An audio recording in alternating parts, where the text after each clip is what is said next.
So we are going to be talking about science versus pseudoscience in this small piece of our lecture for Chapter 2.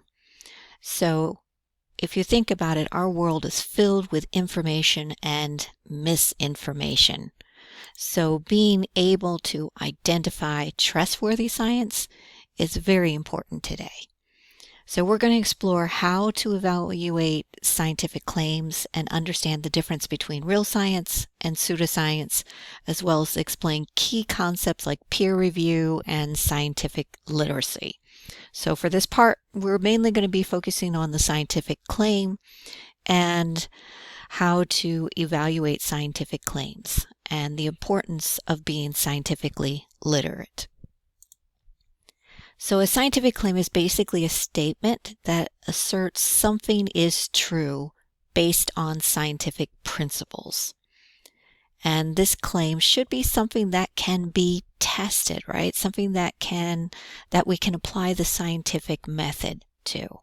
So if we're going to make a scientific claim, we have to be able to apply the scientific method to it. Doesn't mean necessarily that it has been applied to it. It's a claim. That's all we're saying. We're making a claim about something.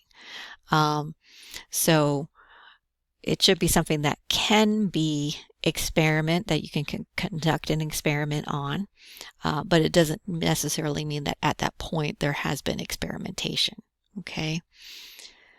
So in the news, let's say currently, right, we have the claim that the use of acetaminophen during pregnancy is associated with an increased risk of autism. So that's a claim that has been made. Now, all claims should be evaluated to identify the evidence that supports that claim. Is the information coming from a credible source? Has the claim been published in peer-reviewed journals? Has the claim been tested multiple times by independent researchers? So whenever you hear a claim, you want to kind of ask these questions about it to determine if the claim is true or not.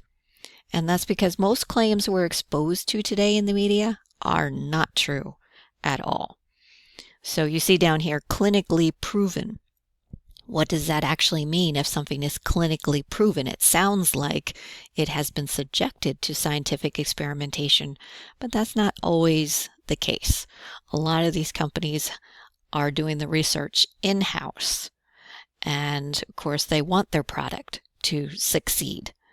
So what does that actually mean if something is clinically proven? Proven to do what? And was that the case in all individuals, that this product did whatever it's supposed to do? Okay. So as it says, many for-profit companies and special interest groups and politicians a lot of times make false claims, and that's simply to further their causes. They want to get your backing. So it's up to you to make decisions about these claims and to do the legwork to figure out if these are true or not. Right, so obviously this is very important. This does matter because it's an age where we have constant information. We're being constantly bombarded with information. So you need to be able to identify valid scientific claims so that you can make informed decisions about your health. You can make informed decisions about the environment. You can make informed decisions about government policies. Everyone needs to be able to recognize misinformation so they're not misled by what we call pseudoscience or false science. So as a voting member of your society, it's important to be informed about decisions that affect you, and it's up to you to do the research sometimes to figure out if a scientific claim is valid. And so that's what we call scientific literacy. All right, so it's up to you to kind of be scientifically literate. All right, you need to do the research. You need to think about things. So as it says, using critical thinking to make informed decisions. So I'm going to see if I can't play you this short video here about vitamin water. So you probably have seen vitamin water in the stores all the time. And as the name makes you think, it's got vitamins in it, and so therefore this might be something that should be very healthy for you, and you'd want to select it over something else on the shelf like a soda because It's vitamin water. Why wouldn't you? All right, so let's play the clip here. Sorry about the commercials. We'll get through that.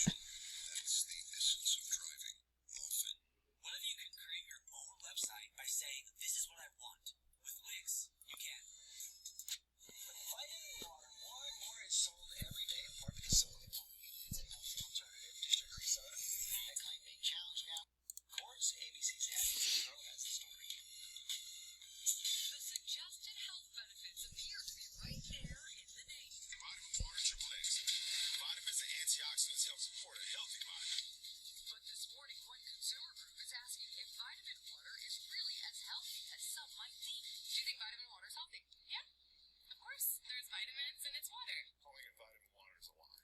Federal judge is clearing the way for the Center for Science in the Public Interest to sue Coca-Cola, the makers of vitamin water. The CSPI accuses the company of misleading marketing practices. We just want people to make an informed purchasing decision. CSPI complains vitamin water's advertising deceptively promotes the product as healthy by claiming that certain types of the drink can, among other things, quote, reduce risk for eye disease or promote healthy joints, and goes on to point out a 20-ounce bottle like this one also contains 8 teaspoons of sugar. That's like sucking on 7 to 8 lollipops in one sitting. Coca-Cola, in court briefing, says no consumer could reasonably be misled into thinking vitamin water was a healthy beverage. What they're getting is water, a little bit of vitamins, and a whole boatload of sugar. The CSPI wants vitamin water's labels changed, but in a statement to ABC News, Coca-Cola says the claims are without merit and will ultimately be rejected. It goes on to say vitamin water is a great-tasting, hydrating beverage with essential vitamins and water, and labels clearly showing ingredients and calorie content. For Good Morning America, Abby Boudreau, ABC News, Los Angeles. All right, so in that little video clip, obviously the lawyer's talking about individuals needing to be scientifically literate, all right, to make your own decisions about products and by thinking through, all right, and doing a little bit of research about it. So have you read the ingredient list? So yeah, vitamin water has the almost exact same amount of sugar in it as a can of soda would. So they're arguing about some of the other claims about healthy joints, though, is a little bit different there. All right, so what's the evidence that it shows that this is helping with people's joint issues? Okay. So looking at credentials is also important. So checking credentials is one way to evaluate a claim. So experts with appropriate education, we're looking for training and experience in a relevant field. These individuals are more likely to have followed kind of the proper research methods.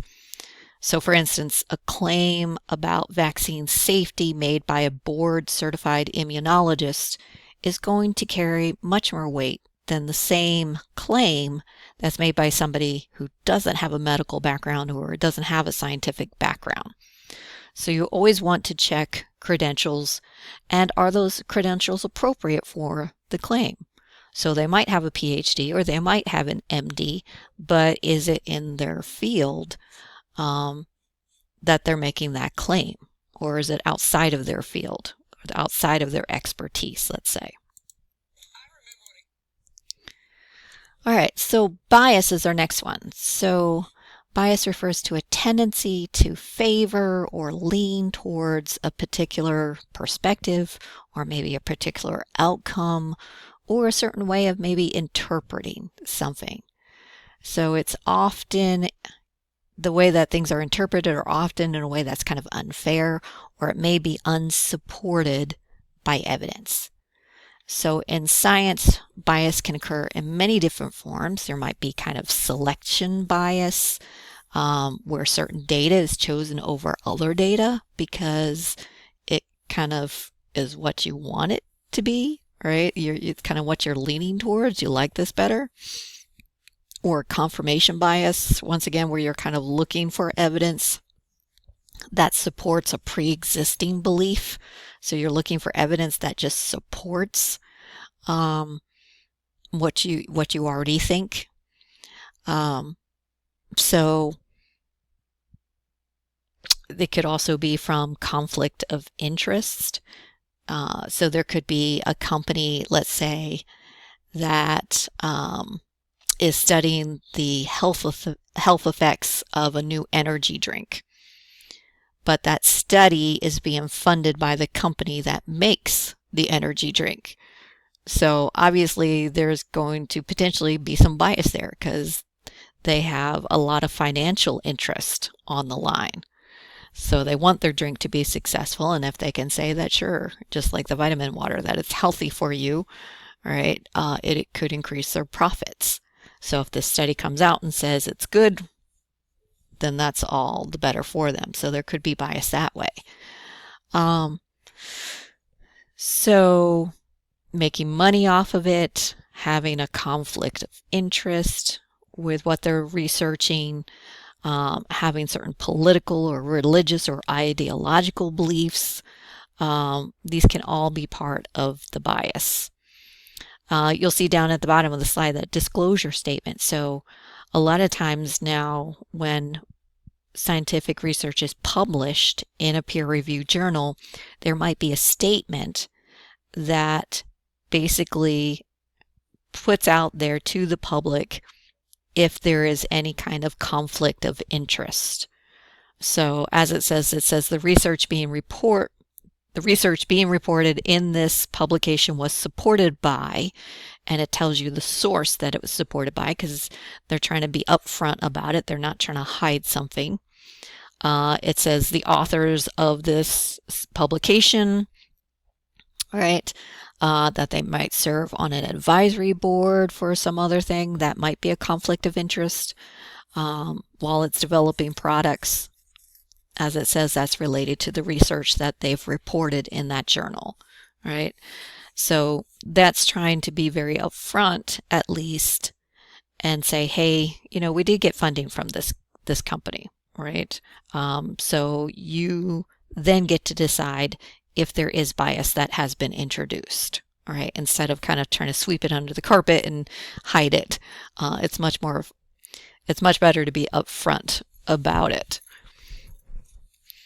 All right, so we're going to pause here so that you can take a break if needed, and then we'll resume in the next lecture file.